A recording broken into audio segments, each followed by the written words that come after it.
À l'exception du vote pour du député socialiste du Loir-et-Cher, Denis Robillard, nos 3 parlementaires d'Indre-et-Loire se sont abstenus sur le texte de la réforme territoriale. Jean-Patrick Gille, favorable à la disparition des conseils généraux, refuse de voir la région centre isolée de toutes parts. On s'est retrouvé tout seul, un peu victime collatérale du fait que le gouvernement n'arrive pas à traiter la question de la Bretagne, qui voudrait à la fois se réunifier à 5 départements, c'est-à-dire récupérer la Loire-Atlantique, mais est-ce que pour autant ils prennent les Pays de Loire ou pas? Donc du coup, moi je suis pour revenir au choix initial, qui est de dire essayons de construire une région Val-de-Loire, c'est-à-dire la région centre plus au moins les départements Sarthe, Maine-et-Loire. À droite, les députés Claude Greff, Philippe Briand et Patrice Martin-Lalande ont eux voté contre.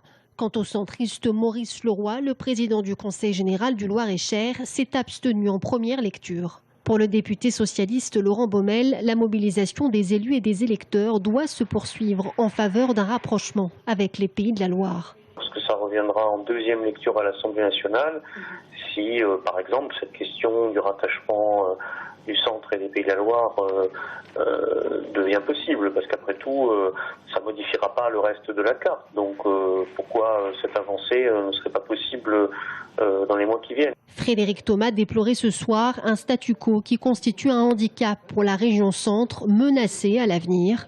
Le texte sur la réforme territoriale a été adopté par 261 voix pour, 85 abstentions.